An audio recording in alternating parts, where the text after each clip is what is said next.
Let's start, and warm welcome to everybody. My name is Karolina Iwa, and here on behalf of the Leadership Festival. I'm very happy to welcome you to our fourth already online leadership meetup. I'm happy also to welcome Malek, who's our guest. The context in which we're meeting, the context of Leadership Festival, Emerge Leadership Festival, just want to make sure that it's clear for everybody where we are and what we're doing. So the Leadership Festival is a 2-day event that's happening on 20 and 21st of June in Poland, in Warsaw, in a beautiful location where 300 people can sit in a circle under a roof of glass. And we actually went with our team and some of the speakers and some of the participants yesterday to the event location, and we had a breakfast there together. There was 15 of us, and Paulina was there, for example. So we had a great time of already sitting in the space and bringing some energy to the space. So we're speaking from that excitement still with you today. And the festival is meant to address the situation we have currently in the world, which means the old leadership, the old management paradigm, they no longer serve us. We're no longer happy to live by them. The command and control is tipping over, and it's gonna finish at some point, and we don't want to be there to see it fall flat on its face and go like, yeah, good for you. But when it's finishing and when it's departing, when it's leaving us, we want to be ready. We want to be ready with the prototypes we have tested. We want to be ready with the prototypes we have lived. We want to be ready to say hello to the new. And this is why we're doing, amongst others, the Leadership Festival to address the subject of, all right, new organizations, but how does leadership look like in these organizations? What are the other skills do you need? What are the other skills that you need? What are the other attitudes? What are the methodologies? What can support you? What can help you? And in the online leadership meetups, we're meeting every month with a different realm of people who are testing and prototyping the new. And this time we're meeting Malek, who is a founder of TEAL for Startups, amongst others. And Malek, we will invite you in a second, and we will just enjoy and sit back and relax and hear your storytelling, because Malek, like, we have met once online and then we chatted for hours, late night hours. Malek is a beautiful storyteller. Like, the way, Malek, you tell stories is really, I can recommend everybody to grab a comfy chair and a tea and just get ready to relax. Before we go into, Malek, your stories of TEAL for Startups and your story, how you got to TEAL organizations at all, in case anybody of you is new to this whole concept. TEAL is a description of a new paradigm of running organizations, where we no longer look at organizations as machines that need to be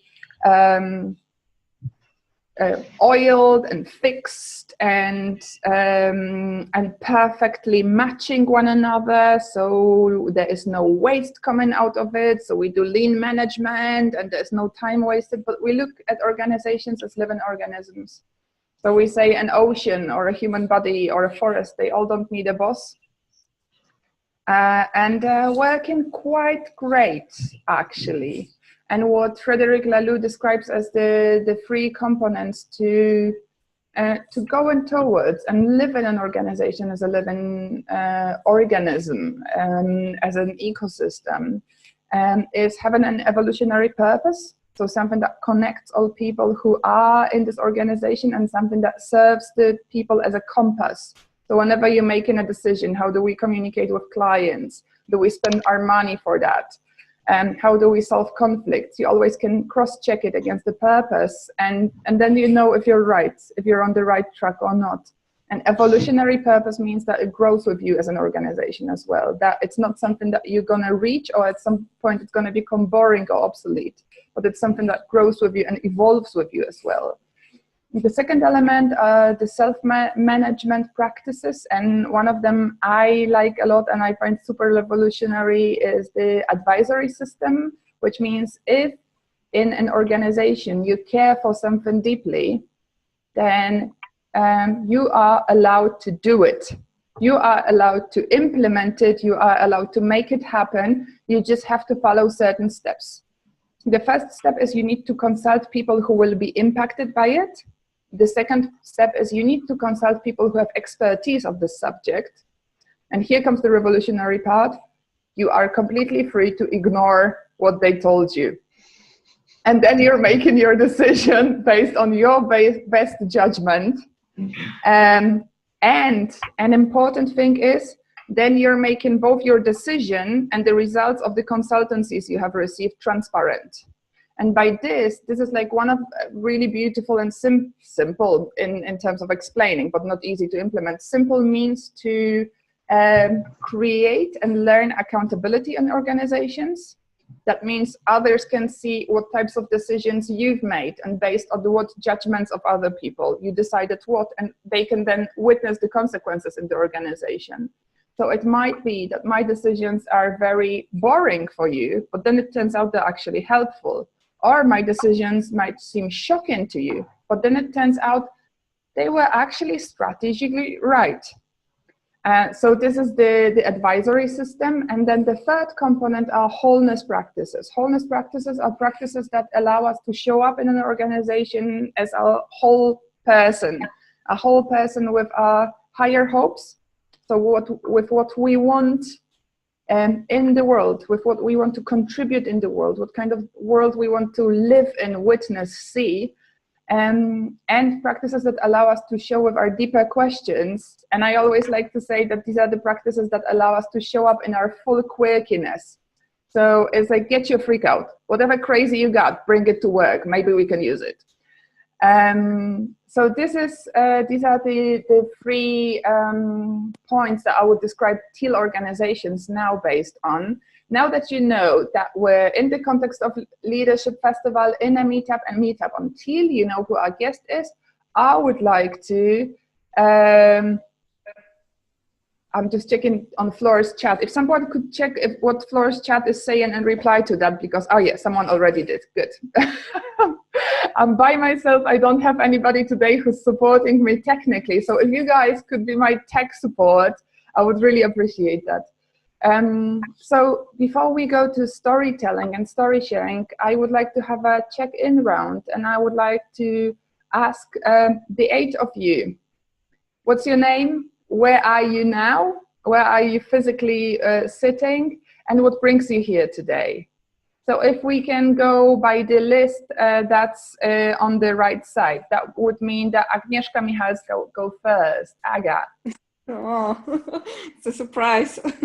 Hello, everyone. You probably never had it at school that you had to go first, huh? Yes. Hello, everyone. My name is Agnieszka. I'm a part of co-hosting team for Leadership Festival. So I'm first of all here. That's why. Yes. What should I say? So. What brings you here today? I think this new model of management that I would like to know more about it. And this is like, for me, it's a new experience to be online with other people, and here it's like different way of taking a knowledge. All right, thank you. Baldeep? Hello, can you hear me all? Yay! Hi. Hello. I'm really sorry. First thing, I'm pretty much almost in a tram. I'm just waiting for my tram to come. So I will most of the time be on mute so as to not disturb everyone. Yeah. So my name is Baldeep. I'm from India, but I've been living in Poland for last 6 years. So yeah, another one from Poland. Good. Yeah. So what brings me here? I mean, in general, I'd say the topic itself. I mean, I've been working all my life in corporates, And being a manager myself in a corporation, I kind of very much relate to the topic of discussion today. I mean, I find it very conformist, very, let's say, bland in a way, because people are not able to bring in their individual personas to work, and the way the management is done, as you all described earlier. So I totally relate with that. And I think I'm here just to learn a bit more on the alternative approaches that are being, let's say, developed. So I'm also keenly waiting for the Leadership Festival as well. So few of the reasons why I'm here. Great to have you here. Good, so I'll be on mute now. Yeah, good luck with your tron. Could we go with you, Flo, next?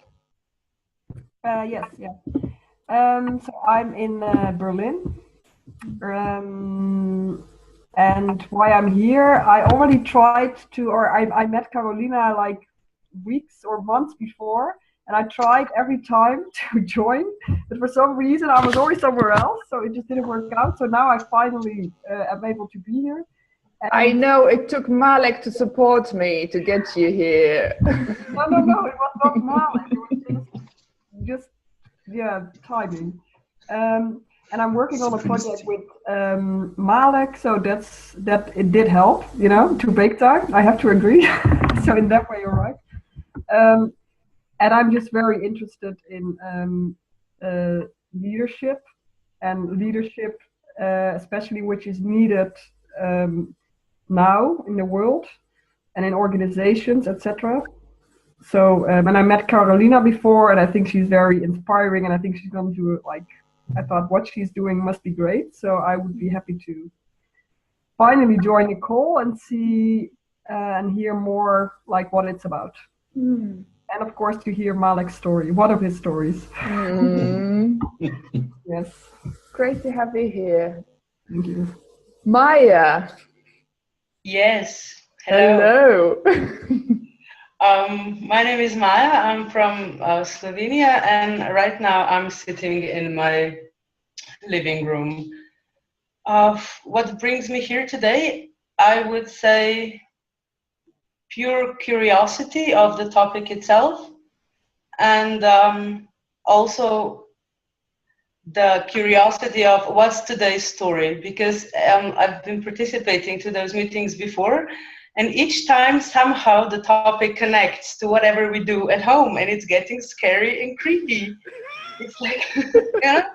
So yeah, this is what brings me here. Again, curiosity, and want to see what people are doing and what are they thinking around the world, I guess. Can I ask something? Sure. Well, can you give us an example of what you? Oh, well, I think the first meeting was about holacracy, right? Yeah. Yes, and it was the topic that I started think about 2 weeks before I was invited to those meetings, and then somebody started to talk about it besides me and internet. And after 2 days, I was sitting in a meeting with a bunch of ladies, and in a very holacratic way, things started moving in the way how holacracy should work, how we want to practice it, and how does this affect the environment around us. And I was just thrilled. Oh, this is something must be on it. So yeah, that's the case. It happens on those online leadership meetups that you see Maya going, no, really? So that's probably not going to happen today. But if you want to watch the previous ones, you can indulge yourself. No, it's an example of these lovely synchronicities, where you just have this feeling like the world is having a conversation together with you. Pretty much. Malek, how about you? Yeah, sure. So my name is Malek Jaber. I'm based in London. And the reason why I'm here today is multiple reasons, really. One is Carolina invited me, and I felt resonance to what she was doing and to this program. And the second thing is that the focus of it is around leadership. And at the moment, we're developing a leadership program to be going online with Flora and with Natalia. So there's definitely major synergies here, and I think it's really important that as we talk about these frameworks, Carolina did a beautiful job to introduce TEAL at the beginning here. We also reflect on the need of this self-development and personal development journeys, as well as the frameworks. I think that we need both. It's not one or the other, but we need both in those things. So the leadership aspect is really key, I feel, in this journey that we take through, how we do things differently, how do we become more self-aware, and then how do we leverage a structure that is what is needed, but not over-structured or over-controlled as what we see in the systems today. Mm-hmm. That's really why I'm here. Thank you, great to have you here. And I'm sorry, I pronounced your name the other time incorrectly, Jay, but I'm gonna make a note in my head. All right, Mariusz, how about you? Hello, hello. So I'm based in Warsaw currently. What brought me here? This is actually very interesting. And you know, when you were asking, I was asking this question to me. When you were answering, I was asking this question to me, and I think what brought me here is you, Carolina. This is the first thing, and the second thing is what's happening generally online. I wanted to get to know new faces. Now I'm also interested about some updates from Malek. We talked actually many times before, so I'm interested what's happening in your world, and yeah, and I'm just curious. So that's why I'm here. Great to have you here. Mm-hmm. Małgosia? Yes, hello. Hello to everyone. And so basically I'm located in Warsaw, and I'm right now, to be honest, I'm sitting in my office on Domaniewska Street, which means on Mordor. So this is the location where many offices in Warsaw are located. And I'm a typical worker of a big corporate with, I must say, very static approach when it comes about the leadership. And to be honest, I'm working here over 8 years. So all the knowledge, or majority of the knowledge and my experience in leadership, I'm taking simply from the company I'm working in. So of course, I try to find some inspiration outside, but this is mostly behind books. So I said that it's a great opportunity to join you. Agnieszka recommended me the meetups. So I said, okay, let's try to hear different perspectives and maybe be inspired and find additional motivation there. So I decided that it would be really great to meet with you, and especially that I'm really struggling as a rather young manager how to develop by myself. So basically this is the reason, and I'm fully on the same page like Maya, that also the curiosity brings me here to hear something. It's incredible to sense when you said I'm in the center of the Mordor. I was like, I sensed it, you know, it was in the room. I know that, well, for many people who are not living in Warsaw, Mordor only is related with the movie, but in Poland we named the office center like this to reflect, well, maybe not the mood of the place, but at least to have a little bit sense of humor in the everyday world. Coping strategies. I'm also from Mordor, by the way. Pardon? I'm also from Mordor, by the way. Okay, wow. whom do we have on the phone? I think it was the person who was talking, that you're also at Mordor. Who are you? I think it was our colleague from the tram. Yeah, it was Balip, I think, also. Okay, because we got also somebody on the phone. Okay. Yes, it was me. Sorry. Who are you then?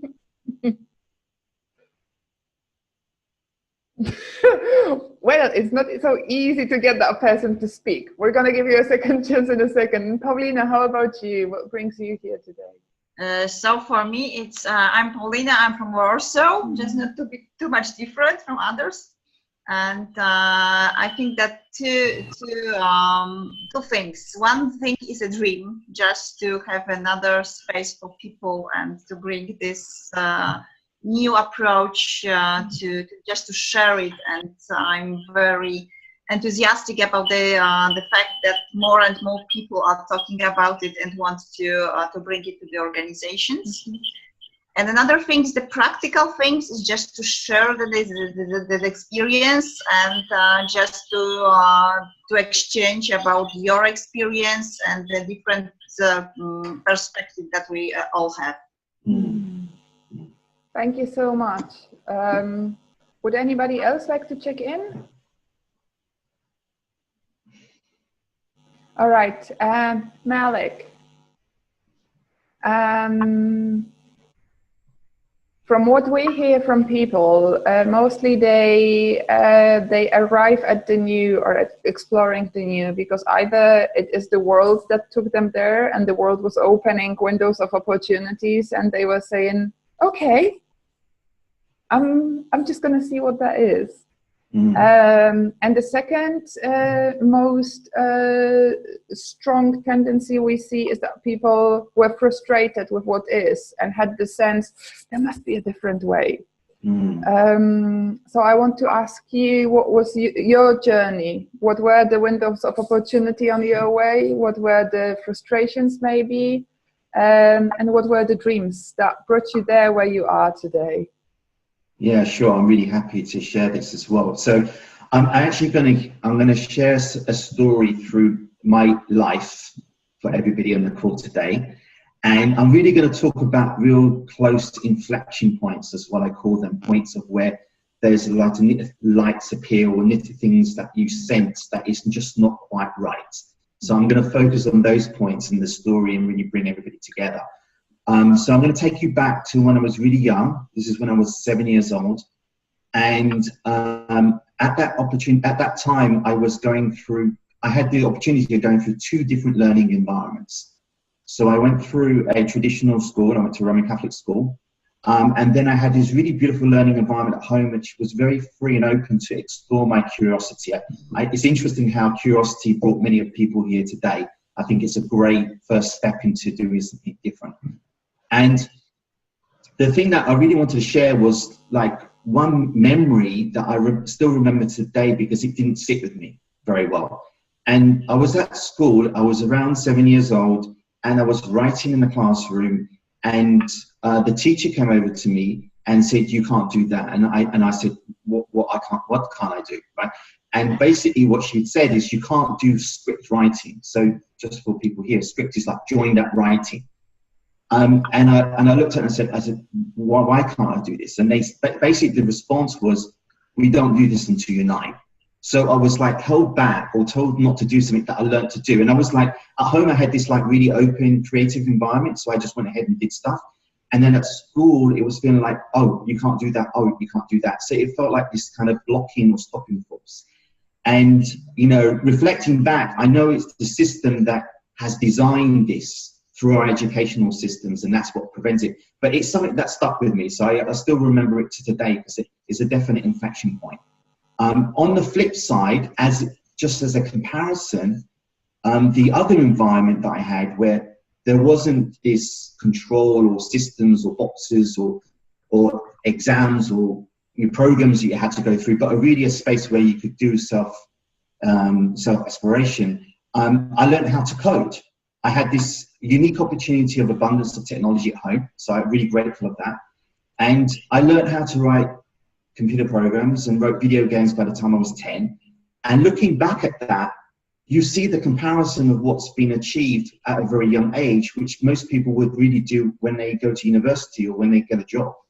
And the difference for me is the 2 environments. One environment allowed you to flourish and be yourself, and the other environment puts you into boxes and you have to follow structures and systems that maybe not necessarily support you.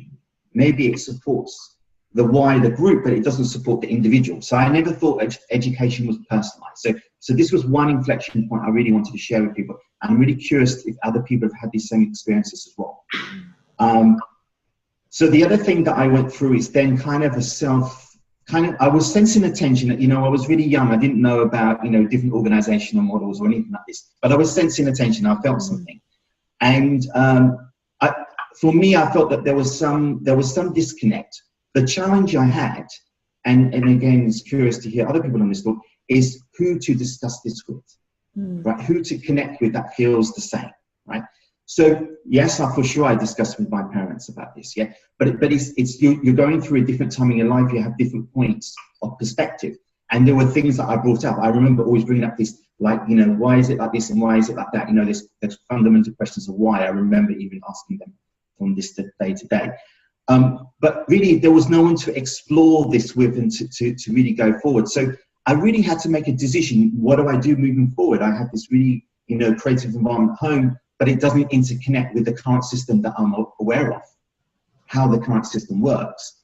So I kind of made a promise to myself, or a decision to myself, to say, okay, I will go through the system as it is, because I think, okay, I need to understand it. I need to see how it works. I need to be inside it before it can be changed. If I'm outside, I can't change it.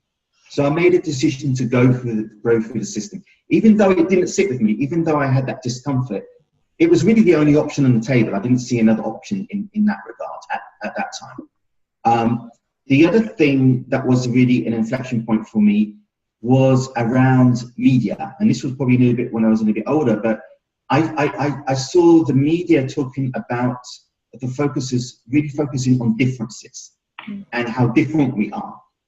And again, I hadn't traveled at this time, so I didn't really have any point of reference and stuff like that. I mean, well, at another point of reference, my parents are not from the UK, they're both from abroad, so maybe I had some point of reference. But I didn't really have much, you know, experience and knowledge around what was really happening in the rest of the world. So I went through university and I got a corporate job, so I went into the corporate world. I noticed that some people have gone through this experience as well. And I really immediately sought opportunities to travel through corporate. So corporate was kind of like, think of corporate as my funder, paying my bills in that respect. So I used it as my ship to get what I really wanted out of the system. So within a couple of years, I was traveling, and basically I've been spending the last 20 years traveling abroad, and I've worked abroad, so it's not just been traveling. So I've worked in Japan, I worked in California, I've worked in Malaysia, and I worked in Singapore, and I spent most of the last 20 years working abroad. And without a doubt, and I can say for sure, as a confirmation and validation, we have more in common than divides us. Complete opposite of what we see in the media. And I know this from first-hand experience. Nobody is going to tell me otherwise. So we have more in common than divide us. And this is a really eureka moment, because if that's true, we don't need any wars. And if we are self-aware, we will realize that. So the reason why wars happen today is due to the lack of self-awareness, individual self-awareness. You know, the individual leaders that we have in the world today, they manifest the reality. We all manifest the reality around ourselves. And that drives what happens. And we're all responsible for what happens today. And due to that lack of self-awareness, this is causing lots of trouble in the world today. So I really encourage everybody to go through that self-development journey. And, you know, and I think it will really help us in the long term. The other thing that maybe just to connect back with another point of inflection is that I was working in large company and have been always working in very large global companies. Interesting point is that they've always been software driven. So they've always had an angle of being global. And people who know me quite well, they know that I always start at a global field and not at a local field. I'm not very local, I'm a very kind of global mindset person in that respect. And what was interesting was that I started to see the tensions that I felt really young when I was like back at 7 years old in the organizations. And the tensions were appearing because of the rate of change of technology. What do I really mean by that? So that it's not really cryptic. What happened is that technology has accelerated, it's gone exponential over the last 20, 30 years. And the systems that we have today, the systems that we are leveraging and use are linear built. They can't scale, they can't go exponential. So at the beginning of the 80s, you probably would not have noticed much because the linear line is above the curve. But then there's this crossover point where the curve just accelerates faster up. And the difference between the linear and the curve is so big, you start to feel those tensions. And you start to feel that something is not working. And those were becoming visible in organizations I was working for, organizations I was working with. And what I needed, for me, I'm a kind of a problem solver type person. So if something's not working, I feel like, okay, let's see if there's some solution to move it forward. So I always look for solutions in that respect. And I really got into looking at the organizational structure and how that was set up. And then I really kind of got pulled into looking at different ways. And I did kind of little experiments internally, I must admit. They weren't necessarily in any frame of reference from TEAL, but they were definitely exploratory, and I was curious how things kind of work together in that respect. Around 4 years ago, two things then kind of happened. I really started to say, well, okay, this is how large organizations work. How do smaller ones work? So I threw myself into the startup scene. At that time, I was living in Singapore, and I was really curious to say, are there similar things happening? I was always really looking for those similarities between the different parts of the puzzle, so to speak. And I saw the same thing: smaller organizations, similar challenges. And to really give a frame of reference, I mean, this was the startup scene. This was in financial tech. It was very business profit driven. It was, it was manifesting what we see in the larger world and the larger ecosystem. So definitely it had mirror reflections of what was happening there. And at the same time, then I got connected with TEAL. And in fact, I think I'd watched the video by Frederick Laloux rather than read the book at that time. And instantly when I watched that video, I just smiled and yeah, totally resonate with you. And yeah, that's what's wrong. Okay, and it was like at that point it was like, yeah, sure, someone else has just spoken about something that I really agree with, and that's really awesome. So that was really a really important inflection point, and I think it's really important for us to all share our stories, because through our stories, this is how we connect to one another. So in the latter few years, I actually stepped out of corporate in August 2015, so about 18 months ago. At that point, I was living in Singapore, and I moved back to London. I did that because I wanted to do a kind of a reset.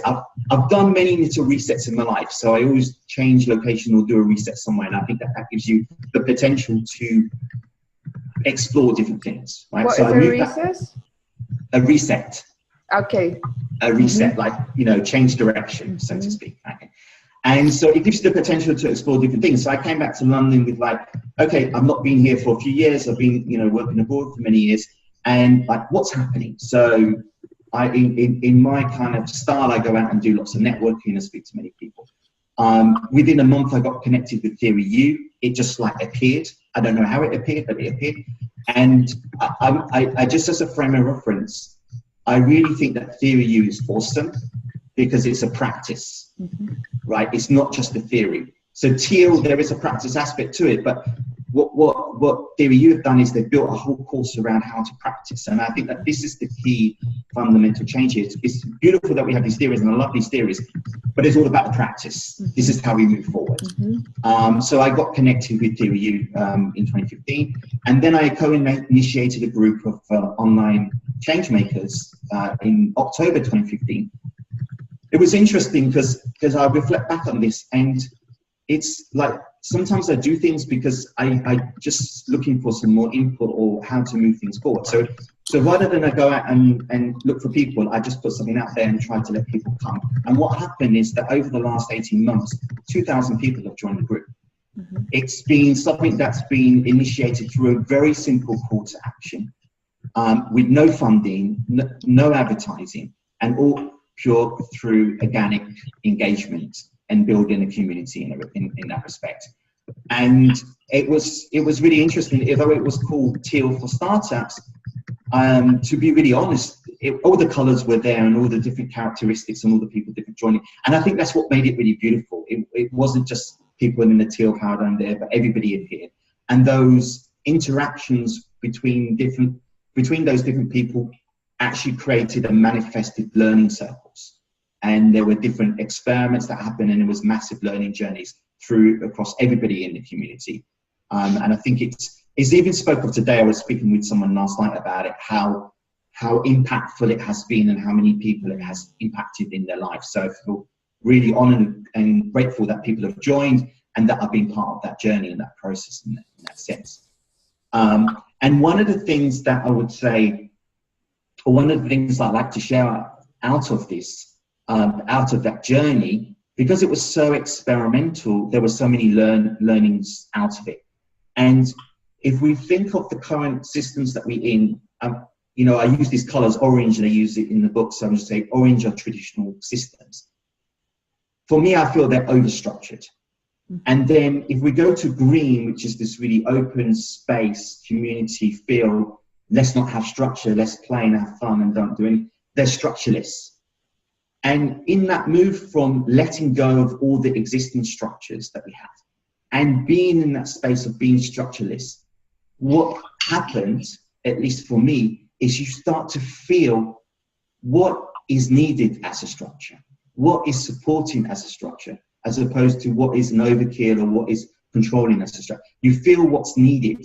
So you start to imagine and visualize in your head those tiny little structures that you start to build to move to the journey of TEAL, because TEAL is not really about structureless. It's about natural structures. It's about balance. It's about what we need when we need it. And going through that journey, that transitional journey from orange to green, I feel it. I mean, I don't need a book to tell me what it is. I can feel it in my body. And that's what's really powerful in that journey. Yeah. If I could ask you exactly for examples of that, if in your journey, what are the proofs? You know, how do you say, I feel it when I feel it, I see it when I see it? So what do you feel or what do you see that makes you understand this organization, this team, this environment is what we call TEAL? Yeah, so for me, the process I go through is first I feel a tension. So it could be somewhere in my chest, somewhere in my body, or something in my heart. It can be in different places, right? But I feel this tension. And then for me personally, the process I go through is I go through a visualization process, because I'm a visual person. So I visualize something. I'm not sure I have the words for it yet, but I start to see the feeling or start to visualize the feeling. And then afterwards, after a certain amount of movement, after it's been digested, so to speak, is the only way I can explain it, the words come out. And this is the process that I go through. I think people go through different processes, but this is my own personal process that I go through. So I go from the tensions I'm feeling in my body to some visualization, and then I digest it, and then the words appear. And I think interesting that for me, the words appear last, because language, for me, is a representation of the existing systems and the control structures we have, because language in itself is manifested through that. So it's a translation for me. Language is never a true representation of the visual feelings I have. It's only a translation. It's only a window into what I'm feeling or what I'm seeing, right? So I just really want to emphasize that's a translation process that I go through. So does that answer your question? That's funny you should mention language, because we were just discussing language yesterday, how we see this meeting of this community and people interested in this new paradigm of leadership is also a meeting with the purpose of finding a shared language, so we can actually communicate and share realities, because it's happening like it is happening. Everything new is happening first on this like sensed reality, felt reality, and also a lot in this like intuitive realm. So this like finding a language. How do I share with you so you understand what I'm going through? How can you then join me? And how can you how can we recognize also each other when we're out there, so to say? So what is the language that allows us to understand who is from the inside as well, and with whom can we tell the story in a shorter way, and whom we're going to have to give a broader context so they can understand us. And can you tell me what are some of your practices, your everyday leadership practices, to have an environment with people that has great relationships and achieves great results? So maybe just touching on the first point you said, it's interesting that we need this common language. So I can't remember the exact years, but there's, utopia, the term utopia was coined hundreds of years ago. And the guy that was the visionary for utopia actually created a new language, because he realized that the current language systems were controls and represented the existing system. So utopia actually emerged a new language because he felt that that was the only way to see things differently. So just on the point of language and how much power and control that language has over us, we have to really be mindful of that. So that's the first thing. in terms of practices, is really an important thing to really bring up here, and how you work on a daily basis. For me personally, when I do a call with someone, or when we're doing calls like this, I really feel that it's very valuable for us all to check in. Mm-hmm. And, you know, I was going to say before, but I think also just checking with how we're feeling. Mm-hmm. Because we're all coming from different places, and somehow being aware of our feelings allows us to adapt the fluidness of the call, to empathize with what's happening with the field, because we're human, right? I mean, we are getting together, but after all, we're human. We need to connect with one another. Mm. And I think that that initial connection of like, why are we here? So the intention that you asked, I love that you asked that. I listened a little bit to the first call. I didn't hear that. I heard like, you know, where you were back. So I always use the word like, why are we here? What's the intention? That really then actually sets up the premise for what we're doing. Mm-hmm. So understanding the intention helps to create the field. Understanding our emotions help to create the field. And I think that this is a really beautiful way to set up meetings or calls, you know, at the beginning of the session. The other thing that I would say is worthwhile to do, we didn't do this here, is that sometimes maybe when we're going into a deeper discussion, is to have a moment of silence. So, you know, sometimes this can be a meditation, but really it's as simple as a moment of silence. So like 1 minute silence, 2 minutes silence. And just to calm and become centered before we come in. And I think that that also changes the frequency of the call that we have together, or the meeting that we have together. And lastly, you know, the middle bit is the fun, creative dialogue discussion. And at the end of the call, at the end of the meeting, I think it's really good to share how we felt during the process. You know, it's an opportunity for us to share some tensions maybe that came up. It's an opportunity to say what didn't work. It's an opportunity to celebrate what was really awesome about the call as well, right? And I think that we miss those processes today in the traditional world, right? And they don't need to take hours. They can just be a few minutes at the beginning and a few minutes at the end. And it just brings a sense of gravity to the call or the meeting that we have. So this is one of the practices that I try to use as much as possible when connecting, especially when we do a group call with many people. I think it's even more important to feel the field that's around us and get connected to one another, especially if we don't know each other. Mm-hmm. And what were the challenges that you've experienced living a life of a TEAL organization? So, great question. I think the main challenges that I'm really seeing is the starting points, the entry points that we come into this, right? So it's interesting that there is kind of these two key entry points that I see when people enter. One is people are fascinated with structures. Mm-hmm. And then it's almost kind of like, well, we're just creating a new structure, so it sustains the old system.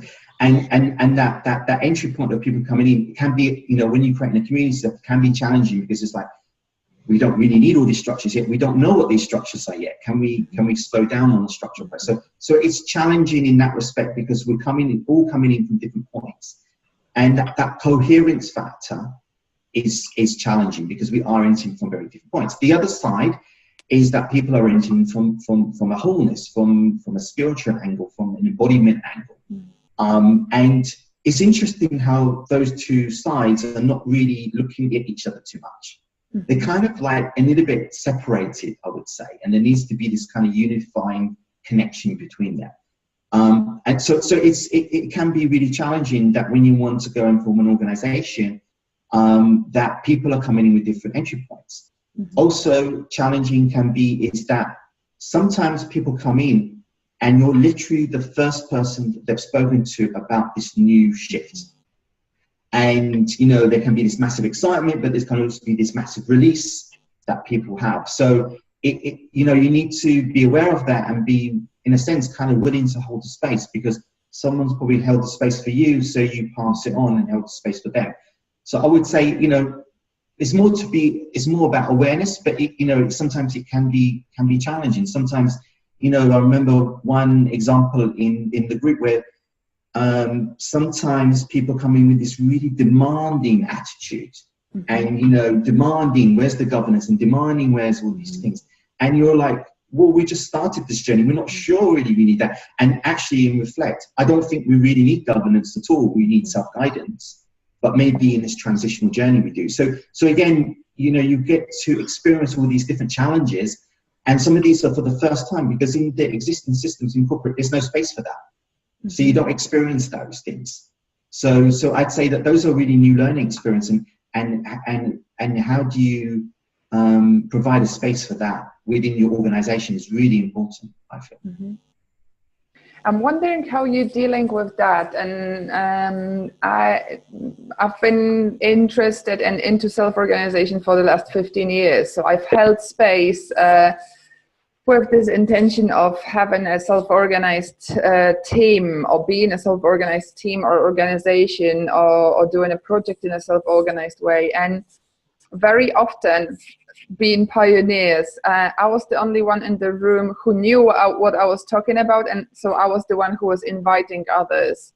And there is this tension of being a leader of a leaderless process, and I'm wondering how you deal with that. Yeah, so your question is, like, how do you deal with the fact that, you know, if you're leading this process, many people are not familiar with that process? Yeah, when you're the one with the biggest amount of experience in the room, and people are generally open and intrigued, but they have very little experience and have more curiosity, so they always will turn to you, or there is the risk that they will turn to you for answers or guidance. You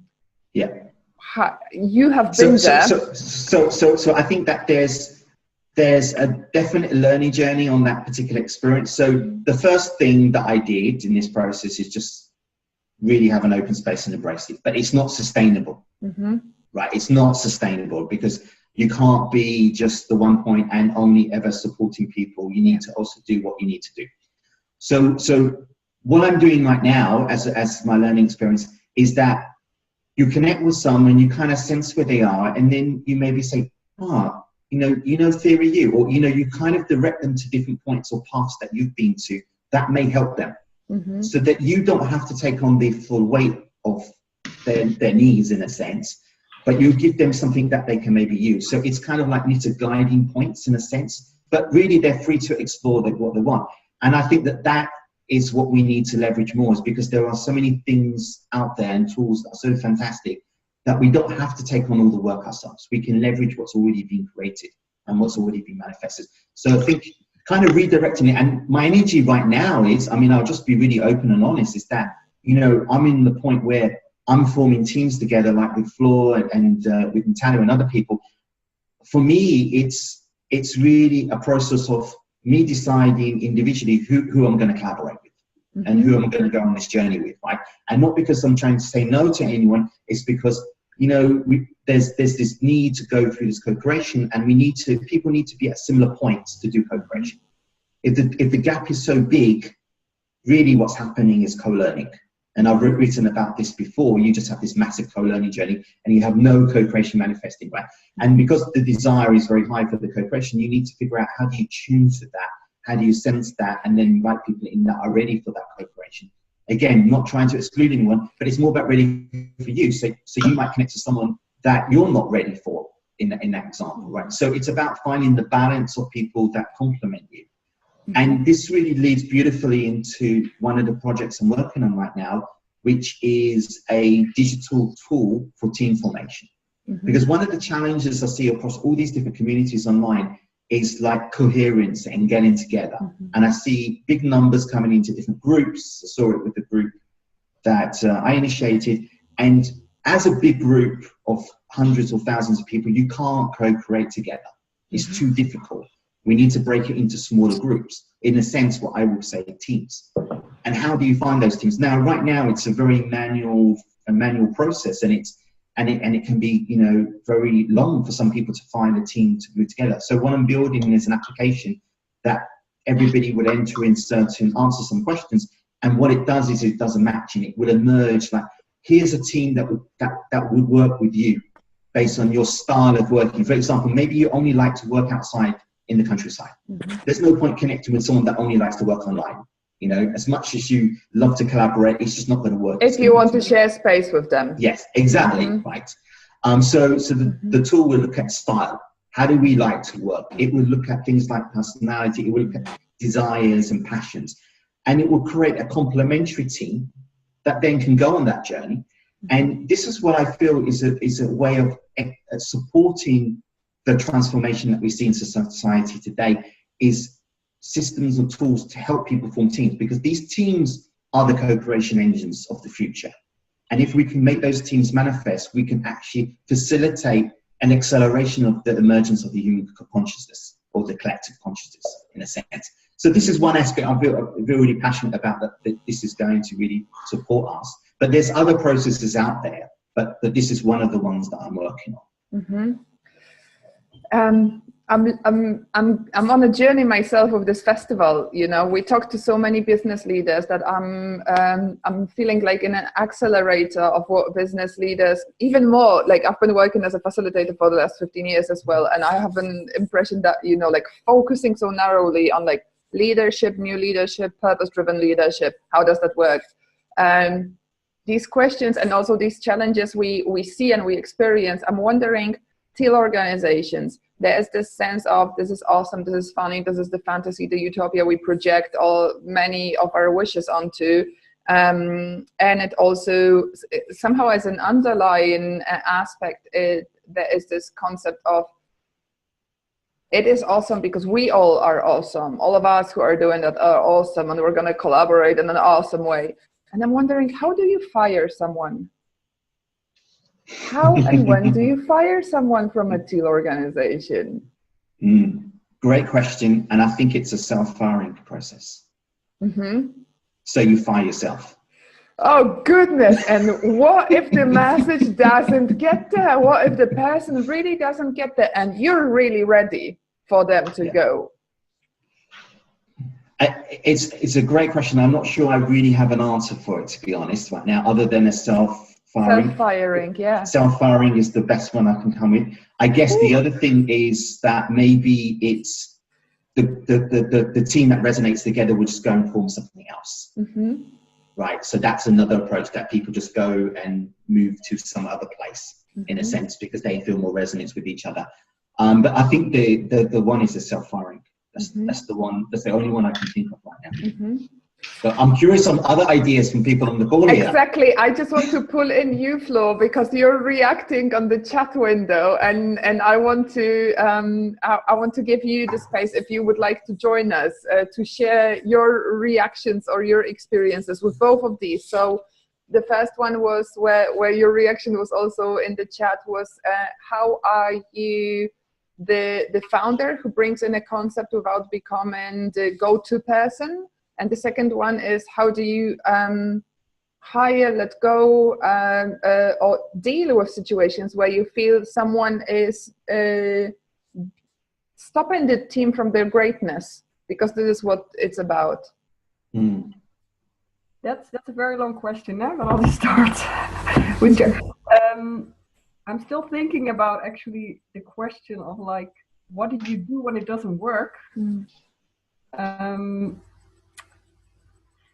I think, or my experience is till now with teams which have been formed like in co-creation in like an energetically like easy way, I would say, it automatically became like a certain team. For example, also like with Malek and Natalia, we had different sort of groups, you know. Sometimes we had calls also with more people, with a woman, for example, and then at a certain point she left because it didn't match or something, or it didn't work in that moment. So it went very naturally. That's the word I was looking for. Yeah. So there was not really a need to say like, hey, you know, this is not working. Exactly, the saying, hey, you know, this is the difficult part. So yeah. So of course there might be moments or there might be teams that it's different, but since the way I've been working like more with like, I would say like theory-minded things or like TEAL approaches, so far it usually went very naturally. Yes. Sometimes of course it took some more time, or I remember having like one-on-one conversations one time, for example, with someone like, hey, I'm not sure about this person or this, or you know, which way will it go? And then in some weeks later, it just automatically was like, okay, indeed, you know, the feeling was right, it wasn't working. And I don't mean it in this like a way like we made that person go away, you know, but it was just, in that moment, it just didn't work. So what you're saying is about trusting the system to understand what the system needs and how it works. Yes, I think so, yes. If I can just, if I remember well, I don't know if it's on the book or I read it elsewhere, from the practice from Favi, that if somebody is not matching the group too much for a certain period, they are just to fulfill his or her need, they are looking for another job for this person outside, for example. So they are helping the person, but with the heart. It's not the obligatory, like in the corporation you have this process of looking for the job for another person, but this is how to fulfill the need of the person outside the company. This was their approach, as I remember. Great. I can add something also to the pie. So I think that when something like this happens, it's the possibility to co-learn from each other. So what actually happened, that person that was in the team and everything was okay, now all of a sudden is not. And there can be many various reasons. And I think one of the solutions, the first one, is like Paulina says, so we can support each other at that moment, because it is a difficult moment. It is the moment where the team should, in my opinion, support each other. Or it's more about, you know, the awareness of really putting those tensions outside, and then it will be, you know, maybe the decision of that person when she will see or he will see those old tensions, either she will do something or he will do something with that or not. So this is what I think, you know. For me, it's always the possibility to co-learn, of course, if there is a space for this, because sometimes there are companies that, you know, you have some, you know, track, you need to go some direction, so there is no flow. Yeah, so this is what I think. And I agree. Sorry. Yeah.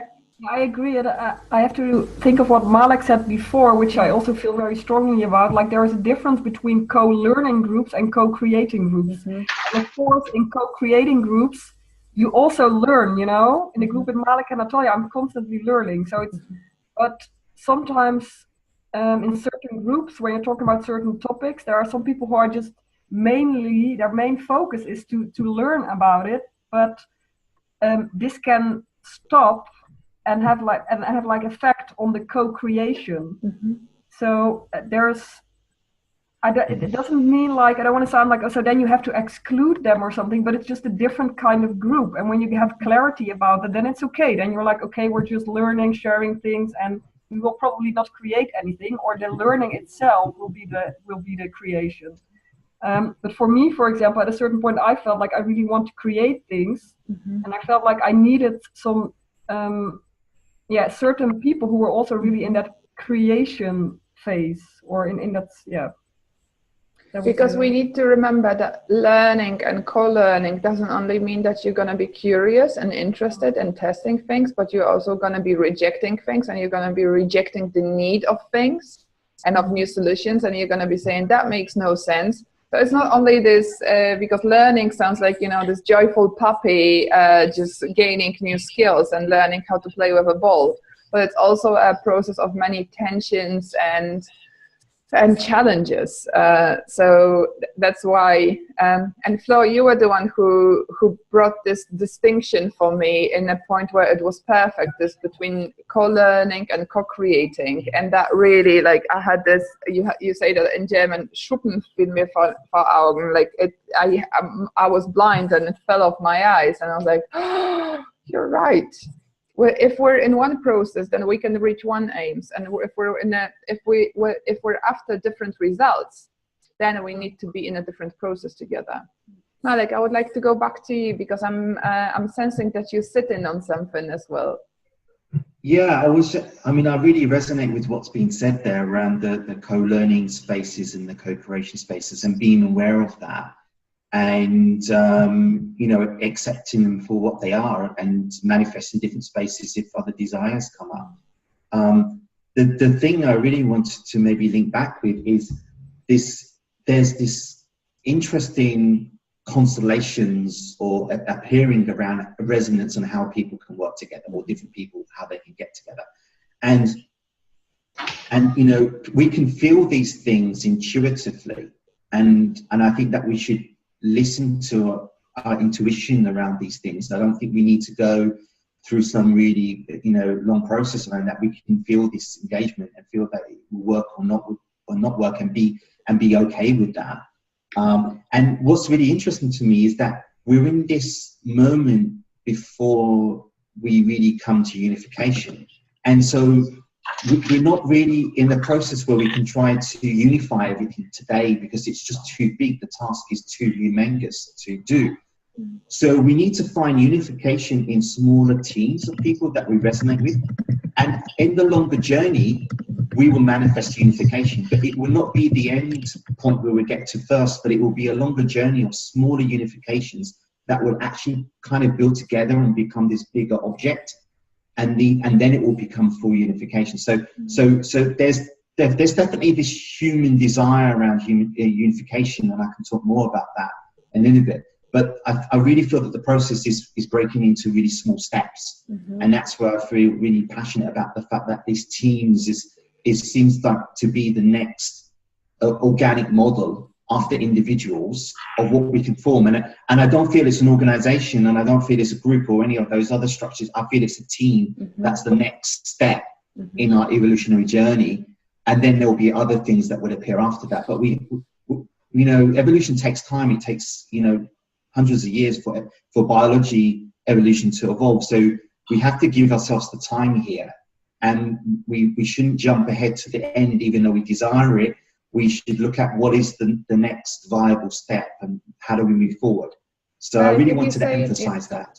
Yeah. If you're saying that the next unit in which we will get work done is a team, how do you define team?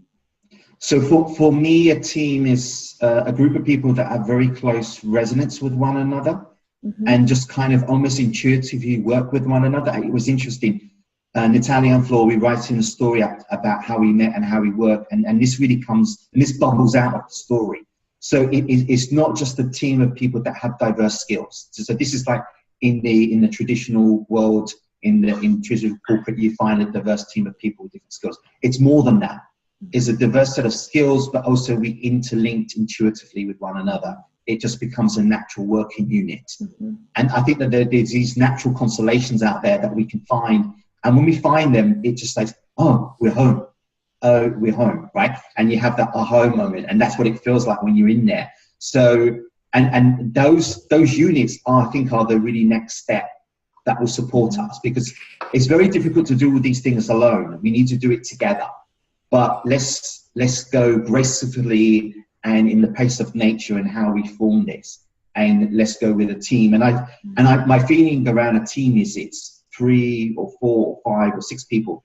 It's not more than that, because it becomes very difficult to coordinate and to schedule stuff as well. So it's a really smaller unit where it's kind of like a family. I mean, it's a small unit in a sense, and that's what I see as maybe what you could call a co-creation team, if you had to give it a name. I had the craziest moment now of like looking into the future when you were speaking, and seeing from the future how people working in teams are saying, oh, you know what, back in 2017, they called it resonance and intuition. They had no idea, you know, they had no idea how to describe it, explore it, scale it, measure it, you know, they called it all these things. And because we know it from the past. The more we focus on it, the more importance it gains, the better we learn. We develop tools as well to get to know it, to understand it. So we're going to be knowing more of what this synchronicity, intuition and resonance are. But I want to recap a couple of things that have been said here, and I find them really practical. One of the things is like the formation of teams with lightness and based on resonance and based on private stories. The self-firing you mentioned. And I'm missing a couple of points I wanted to say. The daily practice. Sorry? The daily practice. Daily practice. The practices of checking in with how you're doing and the intention, and also checking out with what actually happened for you. And also one of the things that I want to recap and also check if I understood it correctly is when you have tensions in your team, one of the ways of solving that it would be to work in smaller team units within this team to solve that. You know, and these micro teams, or you call them somehow. What did you call them? So actually, it's a very, very important point here, and I really should emphasize this, right? So there is another step between the individual team, and it's what I call the interpersonal, right? And it's between two people. So a team is made up of interpersonals, right? So if you have 3 people in the team, you have like 1, 2, 3, in a sense, 3 interpersonals. We need those interpersonal relationships to have a really healthy team. So sometimes the tensions are between individuals. They really should have that one-to-one session and discuss that interpersonal level. And then we have the team. So it's really important to do both. And some of these things are really being overlooked, I sense. Especially, I see lots of groups appearing, and there's not enough work on the interpersonal level. The interpersonal level is the step to a team. As you form interpersonal relationships with one another, you have the possibility to then emerge a team constellation, right? So it's a very important transition. So I'm really happy you brought that up because I don't think I mentioned it, but it's a really important step in that process. So yes, those tensions between 2 people should be discussed with those 2 people. You know, everything doesn't have to be discussed in the team per se. You know, you can take it offline. And also what I feel is really important in the team is no point of hierarchy. If it's a really pure co-creation team. So that means that in a hierarchy, what happens is that there's a break of interpersonal. So you have one person who has interpersonal down, but there's little interpersonal across. And I've heard stories about this recently as well. In a co-creative team, it's a circle where everyone's interlinked with one another and everyone has a good interpersonal relationship with one another because it's needed for that healthy team to manifest or for that team to survive. So thanks for asking and bring that up.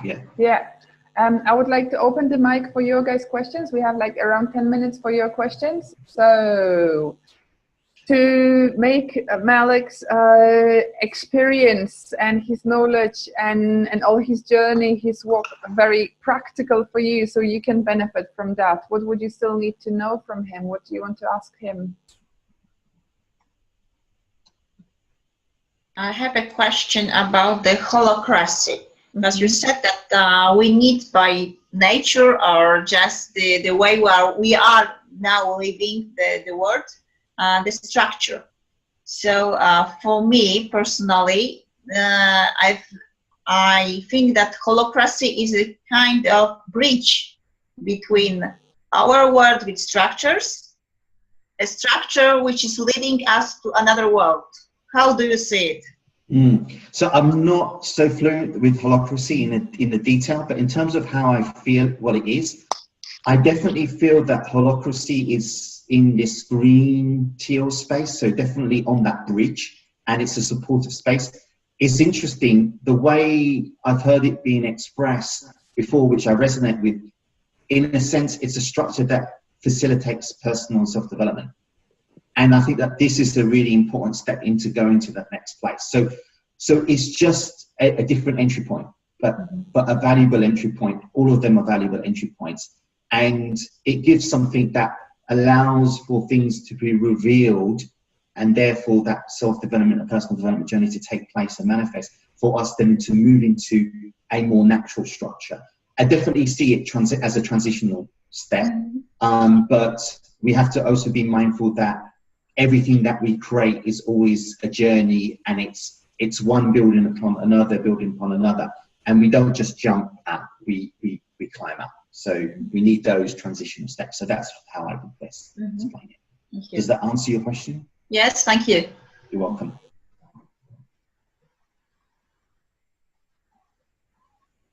Malek, I have one question to you. How do you see forming a new team?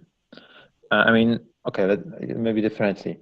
There is a new team that is coming to the world, to the workplace, let's say, and there is no time for any, let's say, any work together to get to know each other better, to create those interpersonal relationships. So the team is straightly forwarded towards, action, towards work. And what do you think is happening then? I mean, I understand very much, that the resonance and so on, but what if just people come together and they are there, every person like on this meeting, coming from different spaces and so on, and all of a sudden they do now work. And what then do you think? Mariusz, Malek, I need to intervene. Mariusz, I want to let you know that you've probably hit Malek's favorite subject, which is time constraints. And now I'm giving it back to you. So just to get the example specific, let's say that this is a large business, right? And the team is forming together in that business. It can be large or it can be small, that team wants straightly to move to action. Yeah, so let's get to it. So first of all, for any organization, when they bring people in, they're going to go through some hiring process. And what really happens is, in that hiring process, they're looking for cultural match. They're already looking for some resonance. It may not be the best match. It may not be the best match for that team, but they're looking for consistent cultural style aspects when they interview people. How would they fit with it in the organization? So some of that work is being done today in traditional organizations through the hiring process, through the interview process.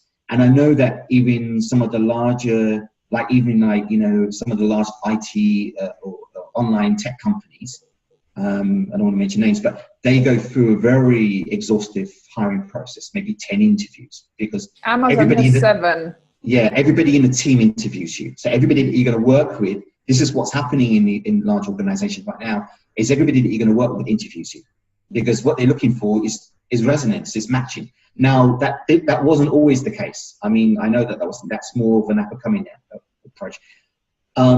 In that example, it's up to the individual. Do they accept that situation? Are they okay with that? Do they want to work in that manner? You're, in a sense, joining that team under that agreement that you're going to go and start to work together, and that you don't have time to get to know each other. And in the process, you'll get to know each other over time. But are you okay with that? Are you okay with letting go of not knowing and just going with the flow in that environment? And that's an individual person's decision. I don't think that there's one way is better than another way in that sense, because sometimes there's not that choice there. My personal preference is, if we're going to move and manifest newer types of organizations, more healthy organizations, that initial phase is important. And that doing things differently allows us to manifest different realities. So we have to realize that what's actually happening today is supporting us in some way. So we still need those organizations there today. But then it's really a case of where the individual wants to play. Do they want to be in the more traditional space? Do they want to be in the more explorative space? Do they want to be in a different space? So I think it goes back to the individual. Do they accept it? Because if you accept it, everything's possible. Mm-hmm. Okay, thanks. Welcome. Yeah. I agree. Although sometimes it's difficult, to accept, because we are human, emotional beings.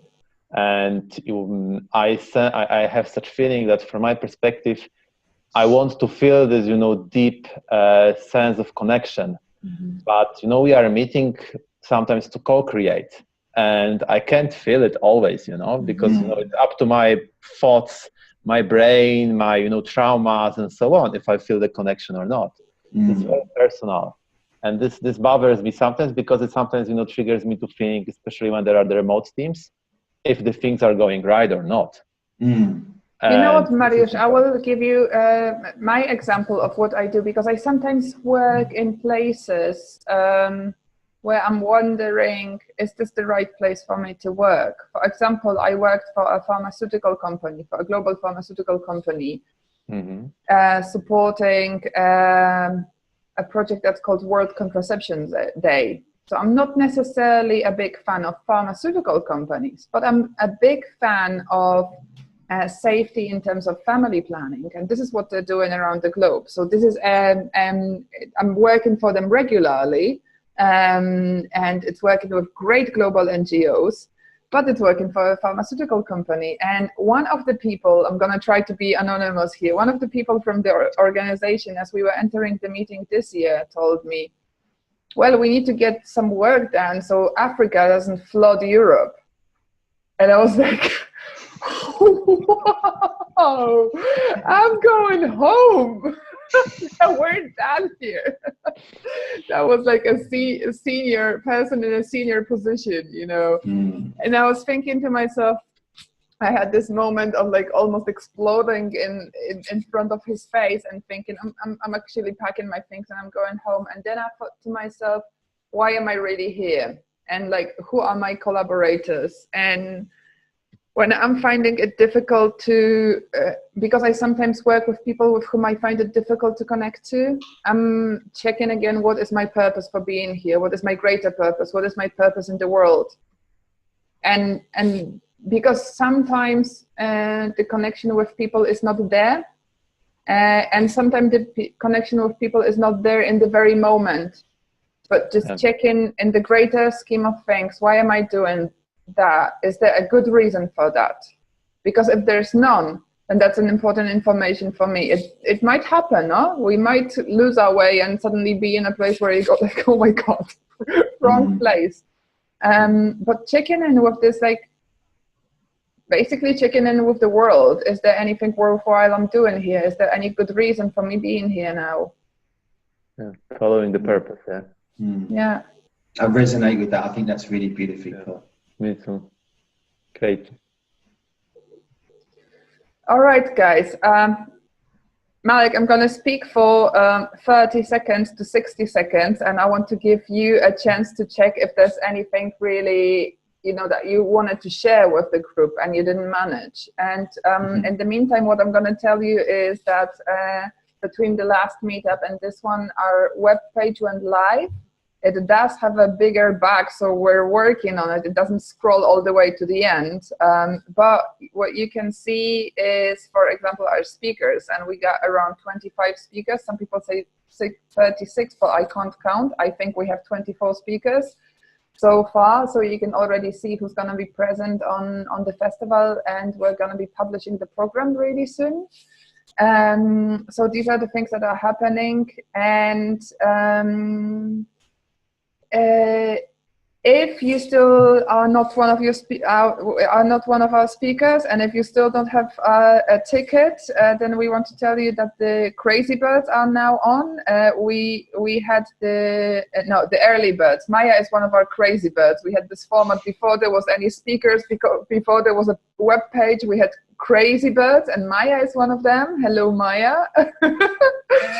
And now we have early birds. So if you know of people for whom this festival actually is, because we're doing it as a community, by the community, for the community. So if you know people that are actually searching for that, we count on you to help us spread the word. So do spread the word to let us know if there's anything you need to spread the word. Just email me, ping me on Facebook. Let's make sure that on 21st of June, there's a beautiful crowd of us. We can host up to 300 people. There's a beautiful crowd of us in Warsaw, and we're having a great and a great experience, and an experience that helps us really to push it. Our intention is to push it from pioneers to early adopters. So that there is as many of us in the world as we know there are, and we recognize each other, and we ignite some of these ones that are hesitating. So, Malek? Yeah, I think, look, I really feel really grateful that you invited me to this call and had the chance to share my story. And I think the only thing I would really like to add here is that having time for oneself to go through this process is really important. And that self-development thing. So I know we started off with TEAL and structures. I really want to emphasize that as a leading remark. The other thing I want to also maybe emphasize and just sneak in here in the end of it is that, as mentioned, Flora, who's on the call, and Natalia and I are merging an online leadership program. And it's an online course, and we'll share details later. It hasn't come out yet, but we'd like to just mention that here. It's going to be, right now, the working title is Unleash Your Leadership. And we can explore synergies and partnerships with you, Caroline. That's on this as well. So I just wanted to share that for everybody here, because I think there's beautiful synergies that we can emerge together. I mean, I feel we're stronger together. I don't feel that we overlapping, and there's a real abundance of opportunity here. I feel that everyone needs this in the world, so there's no shortage of people, just shortage of energy to move it all forward really at the moment. So thank you. I just wanted to share that. Thank you, Malek. And as we're about to go to our checkout round, I wanted to propose, would you like to hold the checkout round, Malek, and facilitate it with your question that you mentioned earlier? Yes, I would be very happy to. So as we check out, maybe if everybody could just share how they felt during the call, and it doesn't need to be a long sentence. It maybe could just be a word or a feeling, a color, or something like that. And then maybe if everybody could just share what you're grateful for during the call as well. So that just those two things.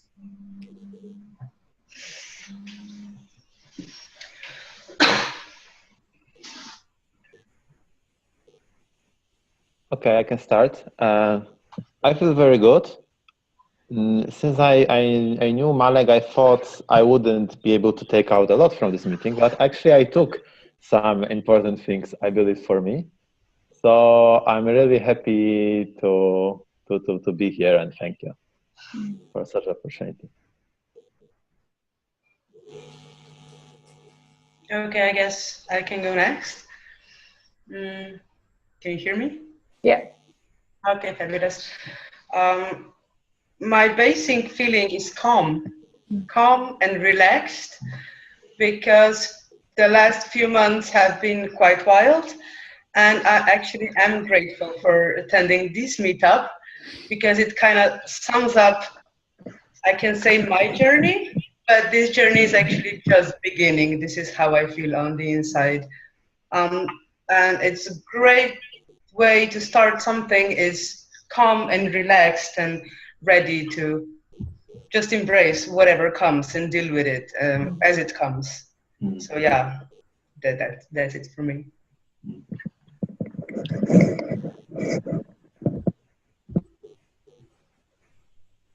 Okay, so I can be next. I don't know whether you can hear me or not. Yeah. Okay, so I must say that I am full of hope, I must say, because it's really great to hear examples and the beliefs of people who are very much, in my perspective at least, very idealistic.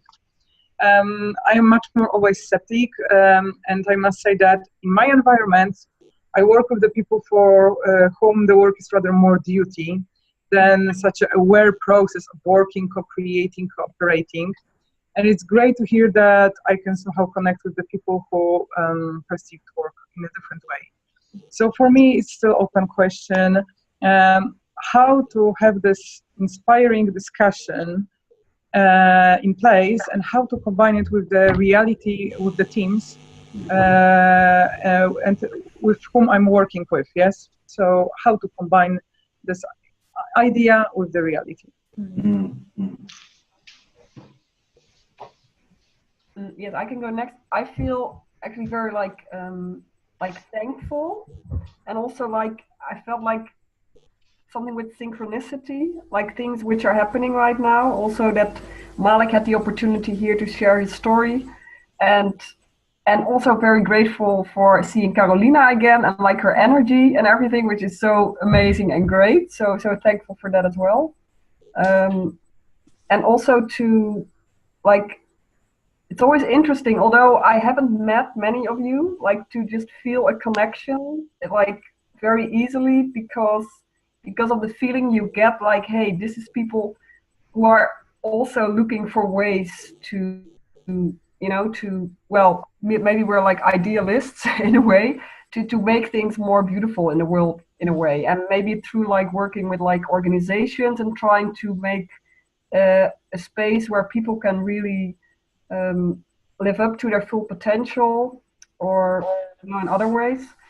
So yes, so overall I'm just yeah, it's almost Easter, so I can go can go celebrate in a happy mood. Yes.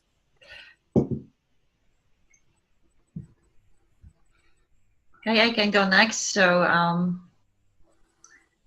the first word that came to me, it was grounded.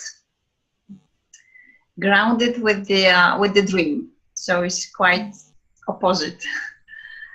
In the same moment, grounded with the dream, to be sure that this way of sharing and supporting each other will, I'm becoming much more sure that it will work towards this change sooner or later.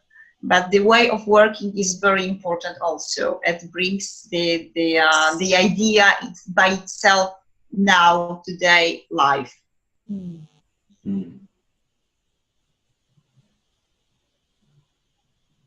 Thank you. Thank you.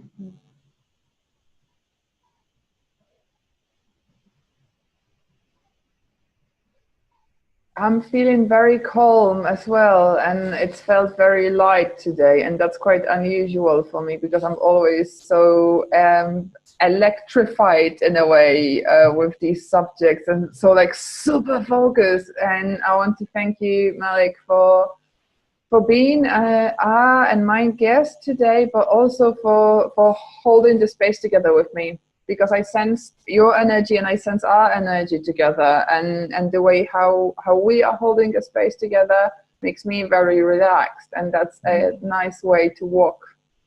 So thank you for that, and thank you, people. Yeah, thank you, Carolina. I definitely felt that we were kind of playing this little dance of holding the space together, and it was really good. And it's really, you know, it's interesting, people saying they're calm. The word that I tend to express here is what we're feeling is a place of serenity. And I feel that that is a really important place for things to manifest, for co-creation to manifest. I feel that it's one of the important things that we need to move forward. So I definitely feel the field here, and I love sharing it with everybody on the call here and holding this space together.